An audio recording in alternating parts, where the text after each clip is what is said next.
welcome at the press conference that follows the end of the informal meeting of the EU foreign ministers held today and yesterday here in Bucharest.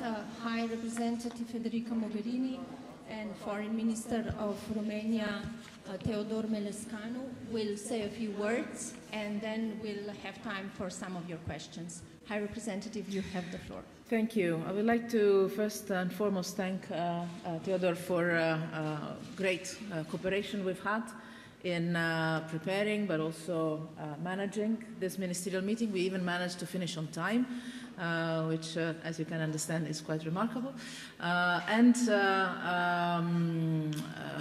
Say a few words to you before I leave him the floor on the main points the ministers have discussed over these 2 days.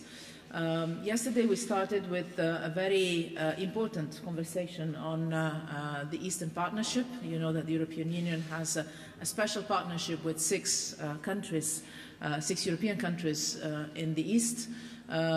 This year is going to be the 10th anniversary of this partnership, and together with the Romanian presidency, we intend to celebrate these 10 years, looking forward with our partners, and that will happen in May.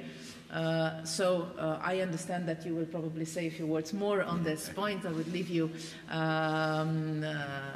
this point for the main briefing.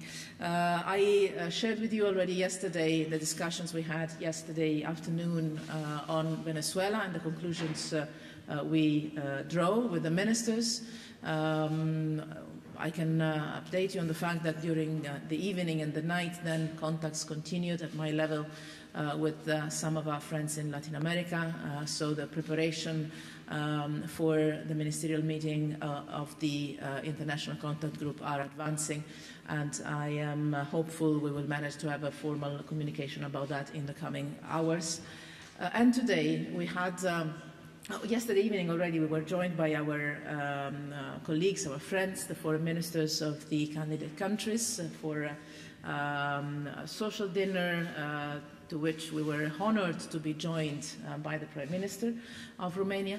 And today we had together with them, and also separately only among us 28, a discussion on our relations with China, a strategic partner for the European Union, an important, definitely important country in terms of economic power, in terms of trade relations, in terms of global role, that opens some opportunities for us that we are ready to explore at best together in a coordinated, as much as possible coordinated manner, but also some challenges when it comes to some of the policies that are definitely different from our side and from theirs. I can just mention our policy on human rights, that is clearly a different one when it comes to Europe and to China. But we have increased in this last couple of years, in particular, our cooperation and our partnership with China on global issues. I could mention our common work on climate change, our common work to preserve the nuclear deal with Iran, and other issues. So in this mixed picture of challenges and opportunities, this has been a very important occasion for the member states to exchange, first of all, information, to coordinate approaches, and to share information and coordinate approaches also with our candidate countries. Extremely important because each of them has also important relations with China in different fields. So I would say that the main outcome, informal as you know, of today's exchange has been the will, strengthened will to coordinate more positions and to exchange more information among us.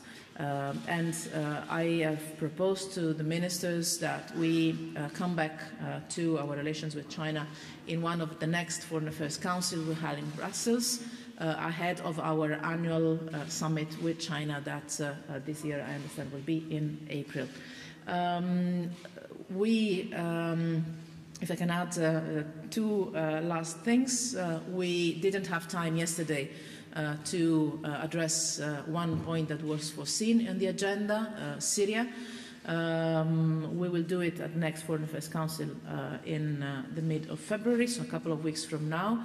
I can still take this opportunity to share with you news. That is that we have convened the third Brussels conference for the future of Syrians and the region. That will be from the 12th to the 14th of March in Brussels, and obviously I will be happy to share more about the preparation and the concept of that in the coming weeks. Just to tell you that we've had already exchanges, in particular with the new UN Special Envoy for Syria, on how to use this conference not only for a humanitarian pledge that we want to keep as high as possible on the international and European agenda, but also for defining how we can support a political transition in Syria and the UN role in this respect. Last but not least, I want to close with the good news that we didn't discuss with the ministers, but still I think it's good to end this excellent meeting we had with the ministers with something to celebrate. Today we have the entry into force of the largest ever free trade area. The agreement with Japan, between the European Union and Japan, enters into force today, together also with our partnership agreement. So this is good news that I wanted to share with you. Teodor, once again, thank you very much for the hospitality and the excellent cooperation. Mulțumesc foarte mult, doamna înalt reprezentant. Thank you very much, High Representative for Foreign Affairs and for the security policy, ladies and gentlemen. As you might have suspected, I would like to start by thanking all of you, the colleagues, the ministers, who took part in the Gymnich meeting, and I would like especially to thank Mrs. Mogherini, who chaired this meeting in an impeccable way, in my own opinion. You see, she works as a Swiss watch, even for the organization of the press conference. You know what the main topics approached were.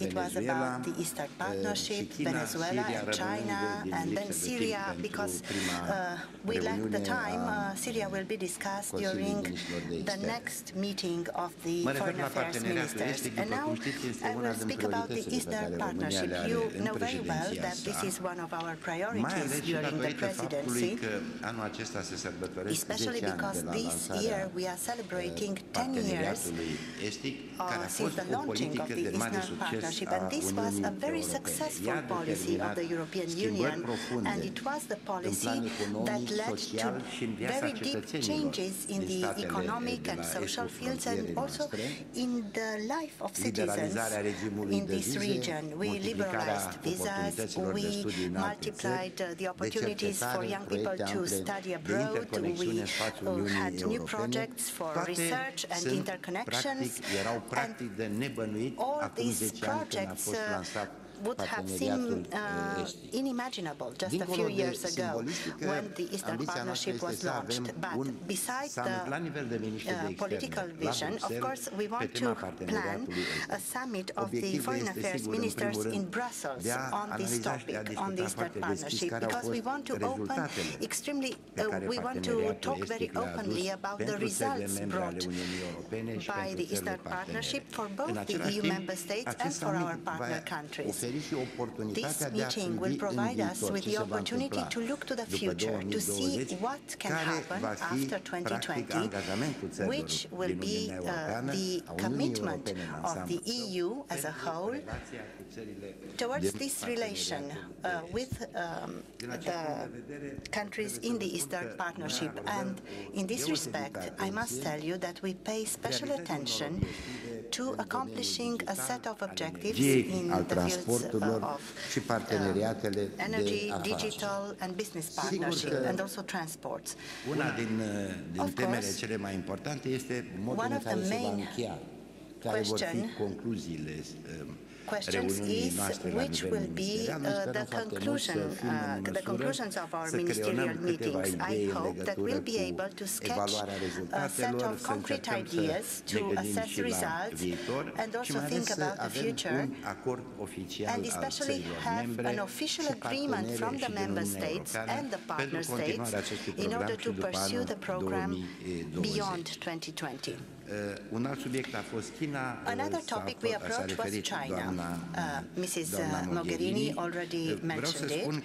I would just like to say that as far as we are concerned,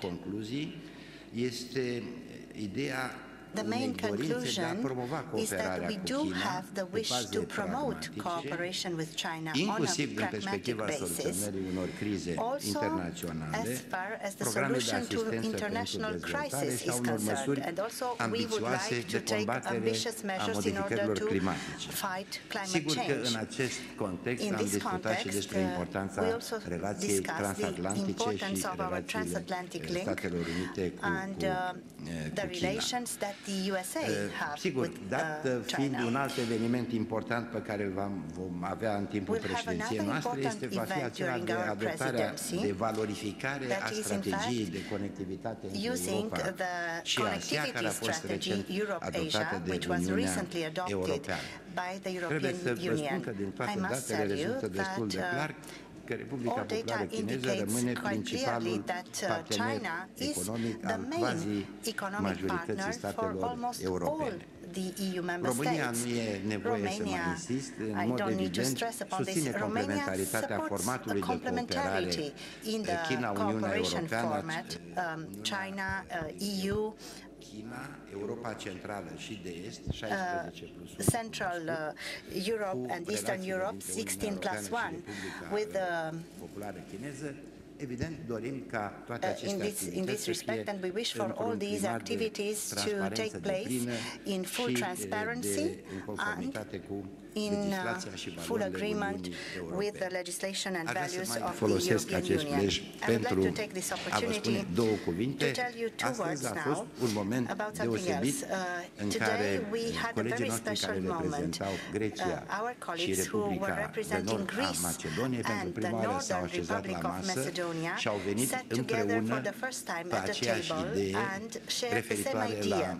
The idea to develop necesare și pentru țările din Balcanii de Vest de a se asocia la Uniunea Europeană.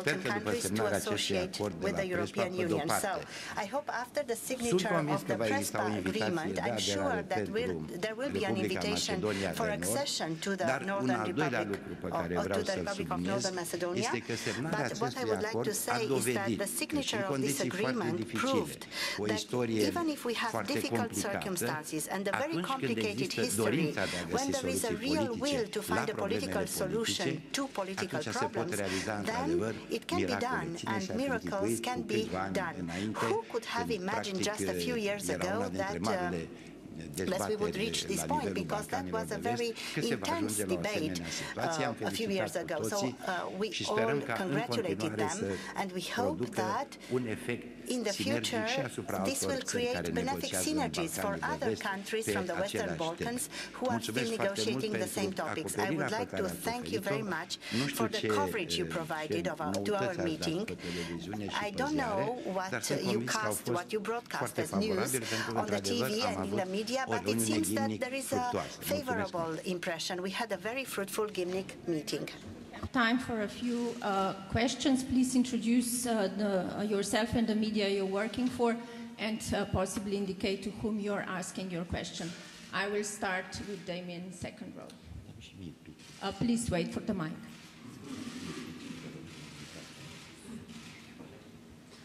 Hello, Damon Wake from Agence France Presse. Was the INF treaty discussed this morning? We expect the United States to announce its withdrawal this afternoon. What does that mean for European security? And related to that, in the discussion on China, was there any talk of how to persuade Beijing to participate in this kind of arms control? Thank you. We didn't discuss this at our meeting, but obviously as so many foreign ministers were gathered in the same room, this was an issue for discussion informally, bilaterally with some of them. And as you might have heard, we discussed this with the defense ministers Wednesday night here in Bucharest, together also with the NATO Secretary General, Jens Stoltenberg.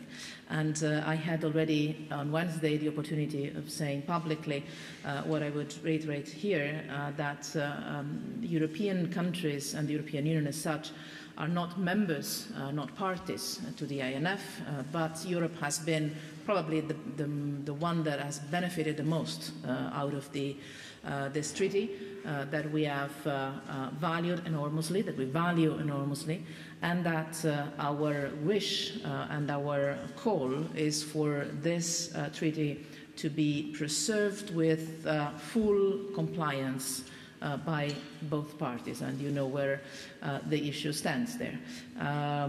We, I believe, are working on a joint, common statement at 28 that might be released in the coming hours.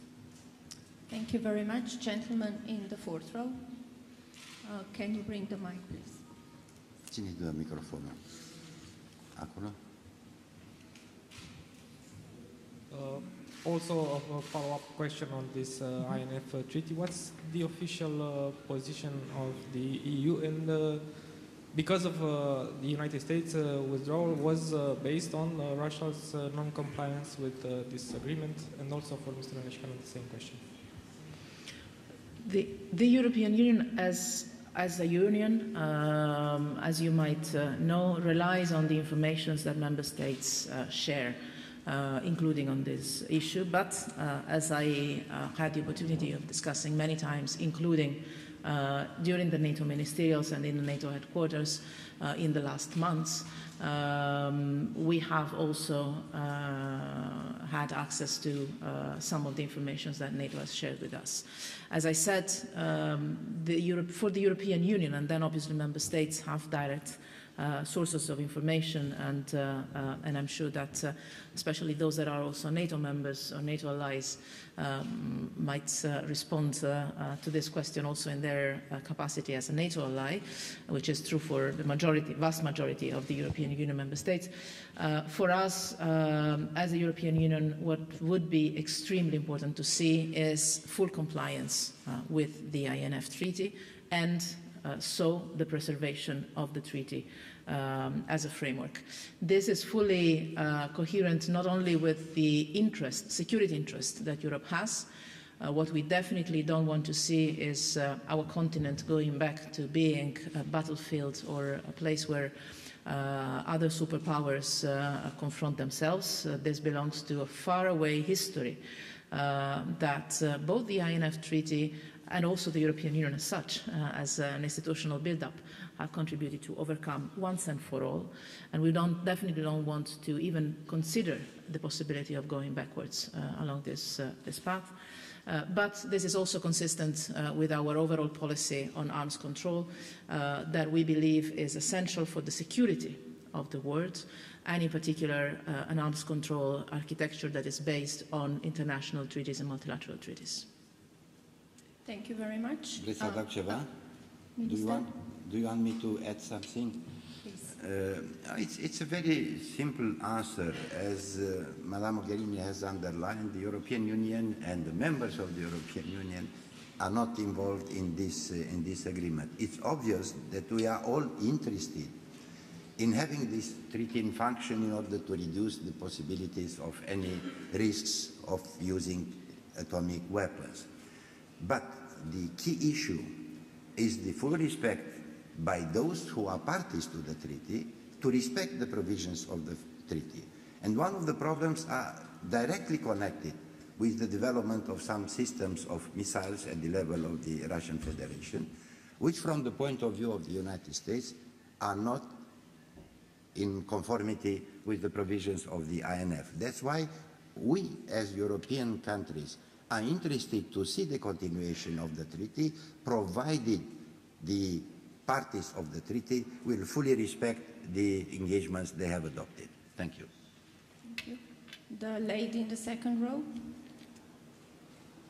Cine e?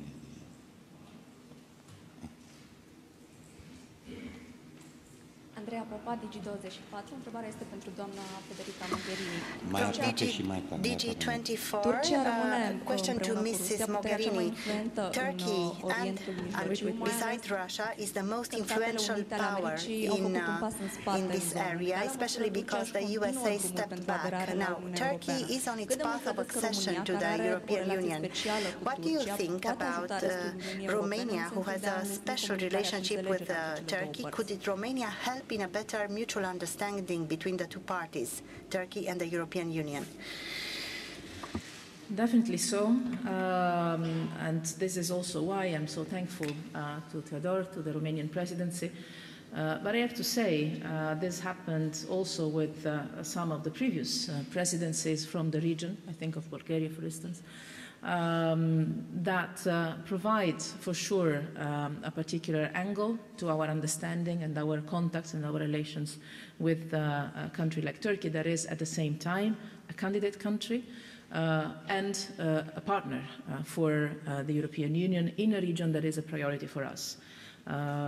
So I believe that the role that Romania can play is very important, both in terms of connecting us, both in terms of understanding properly respective positions, not only for us to understand better Turkey, but also for Turkey to understand better European Union positions and build on the potential of our relationship even more in this coming months. Let me add that I was in Ankara just a few months ago. We had the first, after a certain period of time, of our high-level political dialogues together with Commissioner Hahn, hosted by Foreign Minister Çavuşoğlu, and we had good conversations on especially foreign policy issues on which the European Union and Turkey share an interest in trying to find positive solutions and positive outcomes. Not on everything we agree, but there are many issues on which our interests converge. And I believe that intensifying this cooperation, especially in the strategic sectors of foreign and security policy, is of a mutual interest. Dar două lucruri doar să adaug, permisiunea dumneavoastră. I would like to add something, if I may. During our presidency, we've already had a high-level meeting between Commissioner Hahn and Minister Çavuşoğlu. This is a first step, a first significant step. The second event will take place on the 15th of May. Probably the association agreement, we will have an event where, together with the Turkish representatives, we will discuss how the Association Council works, the Association Council between the EU and Turkey, and we have in mind potential other such events that we might convene, high-level events, if the necessary conditions are met to reach such a decision. I can assure you we shall spare no effort.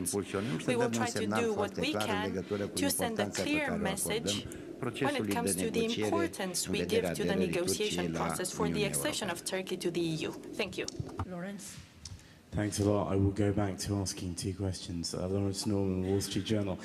First of all, in the discussion on China, was there a discussion among the ministers of Huawei and the concerns about the company?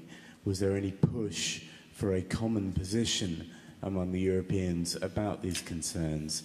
And secondly, on the INF, if, as expected, the US does announce that it's withdrawing from the agreement today, what exactly can the Europeans do? I take the point it's not the EU, but the Europeans. Belgium's Reinders said on the doorstep today the European countries will need to step up and negotiate directly with Russia to prevent this treaty completely unraveling. How is that what you're talking about? Can you elucidate a little? As we are two, maybe we can share the questions and the answers. I'll take the first one also because, as you said, I wouldn't expect this issue to be for the European Union, even if we have stepped up our role and our capacity as a security provider I still see quite some way to go before we enter that kind of dynamics. But definitely, I think there's time to reflect upon that. But on the first question, there was no specific case discussed around the table, but there were discussions about how we can face specific security challenges that are related to new technological evolutions and Chinese presence in these sectors, including in Europe. We have an open market, as you know. We also have EU procurement rules that are in place, and we have an investment screening proposal to protect European interests. This is the framework within which we are working. I have to say it was interesting for me to bring this issue on the table of the foreign ministers, because, as you know, this is something that covers different portfolios, not only in the European institutions, for which we are coordinating inside the Commission, but also inside governments. And I believe we will need to have a more and more coordinated approach also with the foreign and security policy angle at the European level, and this is something we might consider doing also and especially in coordination with my colleagues in the Commission that are dealing with that file. Minister? Okay. Lady in the middle, over there. In the middle. In the hi. Okay. Hello, Andra Timu from Bloomberg. Ms. Mogherini, I have a question regarding the most heated subject of debate, the Venezuela topic. You said that we might see some extension of the sanctions, and I wanted to ask you if you don't see positive results in terms of Venezuela. I wanted to ask you if you can please be more specific on what do you expect to see in order for these sanctions to be avoided, the extension of the sanctions, and what positive developments do you expect to see, elections or what else? Thank you. Some of you that know me better know that I tend to be an optimist. In this case, I do not have particularly positive expectations. But just to clarify, EU targeted sanctions are already in place since last year. And they are based on a very solid legal basis and consensus from our member states. They target specific individuals that have been responsible for either violence or impediments to democratic expression of the population. These sanctions have already been extended, I think a couple of weeks ago, by unanimity by the member states for 1 year. So we can obviously share all information on this are public, but we can obviously share the details about that. So this decision has already been taken in the last couple of weeks. I referred yesterday to the fact that with the ministers we discussed the possibility of adding names to this list of persons that have been already targeted. It's the sanctions we have in place, I want to stress this, are never targeting the population. So it's a travel ban and an asset freeze targeting specific individuals that, according to the legal basis that member states have agreed, we see have had specific responsibilities and very precise ones. So ministers have not excluded, have not ruled out the possibility of having a discussion on adding the same kind of targeted measures against individuals that have been responsible or that would be responsible in the future for serious responsibilities, let's say, in terms of exercising violence or obstructing democracy in the country. This is a discussion that we could have in the weeks to come with the ministers. But the decision to extend the sanctions already in place for 1 year has already been taken. Thank you very much. Lady in the middle. Bună ziua, Teodora Ion, Calea Europeană. Am o întrebare pentru doamna Mogherini. Teodora Ion from the European Way. Question to Mrs. Mogherini. We are celebrating 10 years since the Eastern Partnership this year. So how do you understand the recent declarations of President Poroshenko, who said that in 2024 he'll put in a request to accede to the European Union? There are presidential elections in May there, and this is an electoral message. And now to Mr. Meleșcanu, taking into account that we do have the presidency of the EU Council, which could be Romania's contribution in order to improve the Eastern Partnership, given the fact that celebrating 10 years is also a moment for reflection. Thank you. I will not comment on the specific words or statements that have been made, but I can tell you this. As the Minister said, if you look back 10 years, or if you even look back 5 years, especially for Ukraine, 5 years ago was a quite dramatic time. And I remember the calendar very well. We have achieved with all of our Eastern partners so much. That, again, looking back even a few years' time, not to mention 10, some things would have been completely impossible to believe at the time. In particular with Ukraine, but also with Moldova and Georgia. We have managed to achieve the three main objectives that we had decided to work upon with these three partners. The trade agreement, that is the most advanced one we could put in place.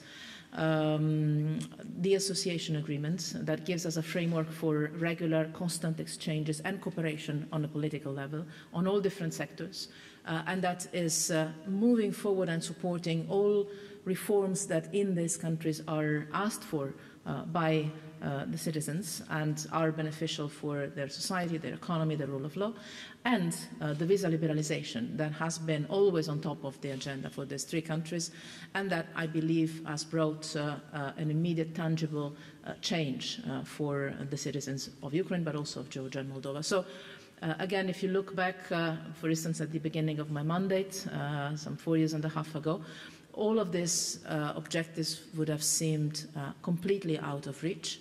And I think that we have something to celebrate, thanks also to the determination of the member states and the determination of our partners in managing to achieve something that was really impossible to even dream of at that time. So, again, I would not comment for what would happen as of, you mentioned 2024, but for sure we have closer targets that are at reach.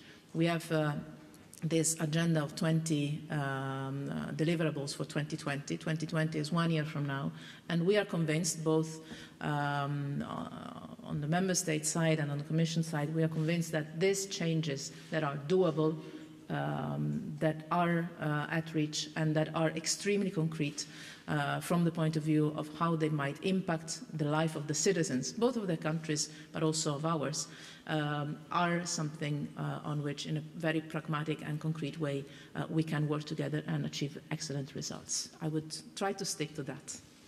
Ok, două vorbe să adaug. M-ați întrebat care ar putea să fie aportul nostru just like to add something. You asked about our contribution to developing this partnership. But when we speak about the Eastern Partnership, we have two categories of countries. We have three countries on the one hand, Moldova, the Ukraine and Georgia. They signed the association agreement with the EU, and they also have visa liberalization agreement for their citizens. For these three countries, what we really want is to really eliminate any obstacle when it comes to our economic cooperation, of course, whilst respecting and observing the provisions of the treaty. Then we have the other three countries, Belarus, Armenia and Azerbaijan.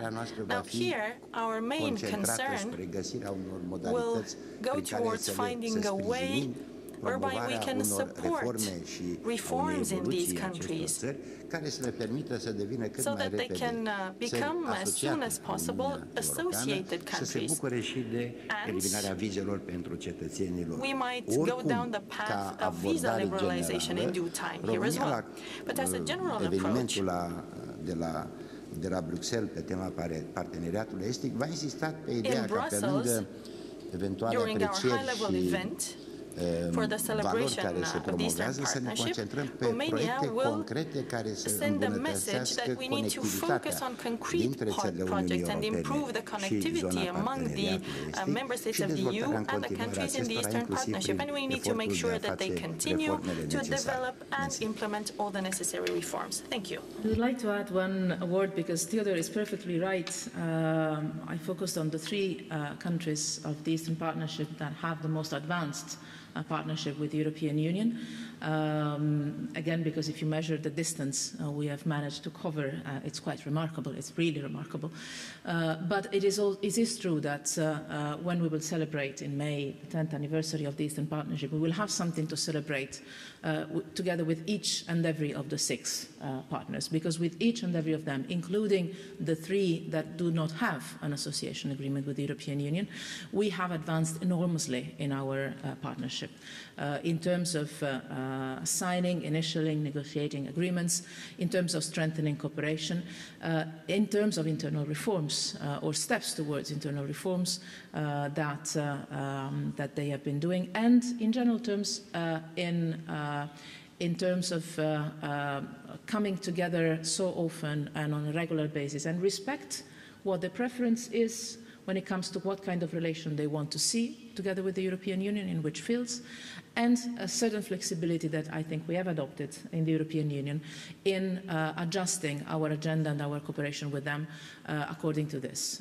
So when we say it's a tailor-made approach, now it is for real, and this has brought good results with all the six. I'll take one final question from the lady in the third row.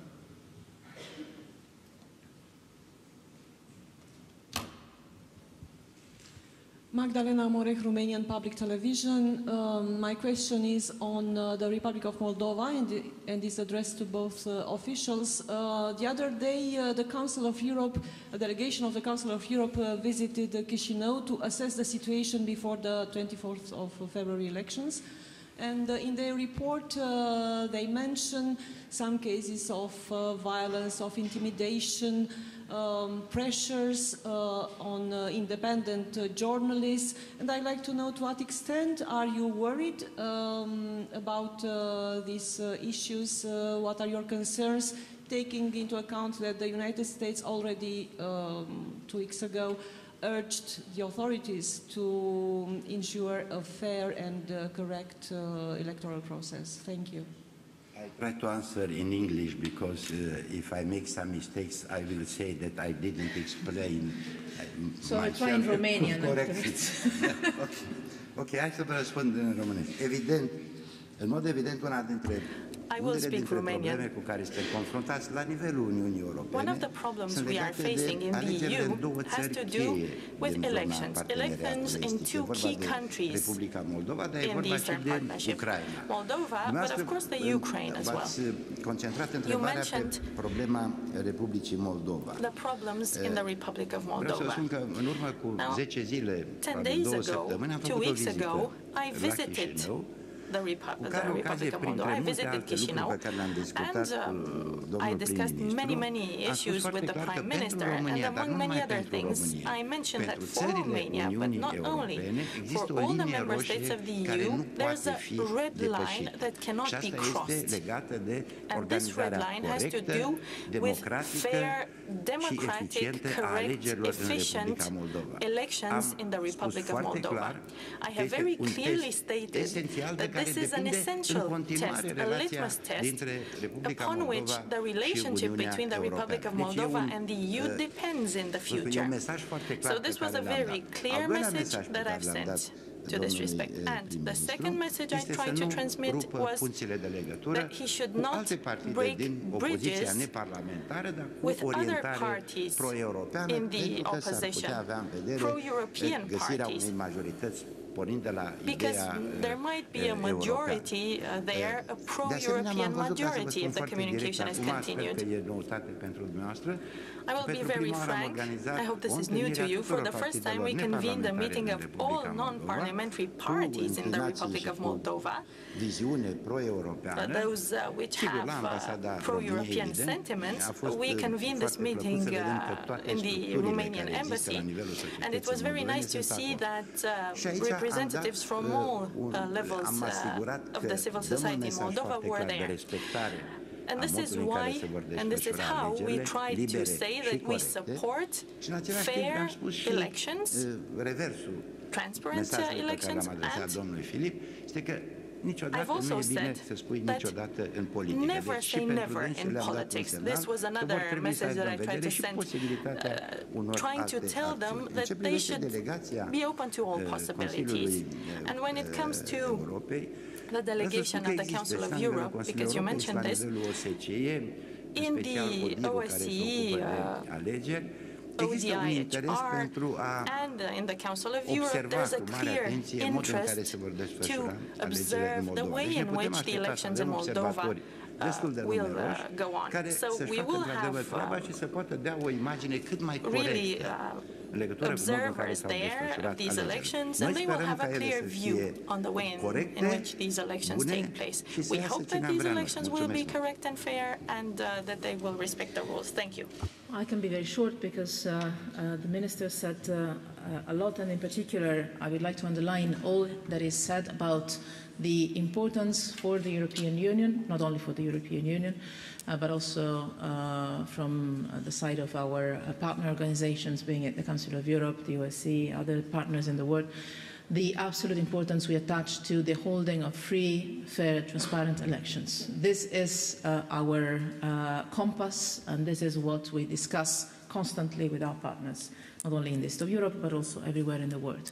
Having said that, I would not go further than this in elaborating on politics of Moldova. One golden rule we have, in particular when it comes to Eastern Partnership, is that we relate to countries, and with the population of the countries, and with the institution of the countries. It is not for the European Union to have a say on the political agenda or the political parties inside these countries, as we do not have on internal politics of our own member states, by the way. But on the rules of the game, yes, definitely so. So rules of the game that have to be transparent, fair, elections that have to be fully democratic, and we stop there. And we will have, and we have, partnerships that benefit the people of the country, and institutional contacts that do not enter into the political dynamics of parties. Obviously, then member states have different kind of.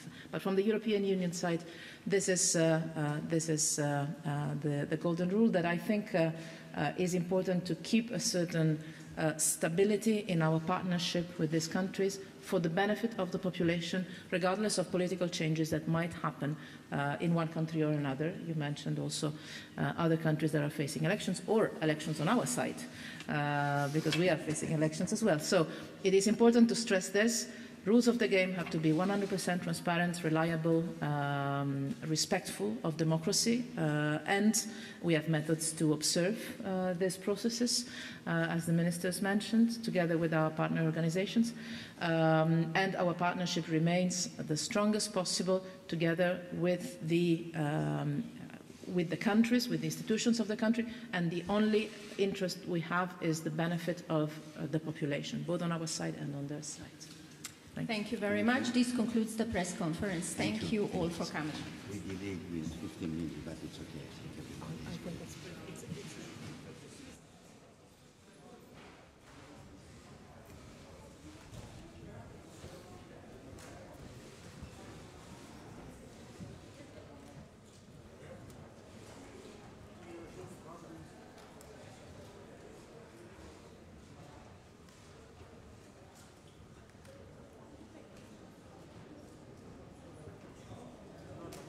coverage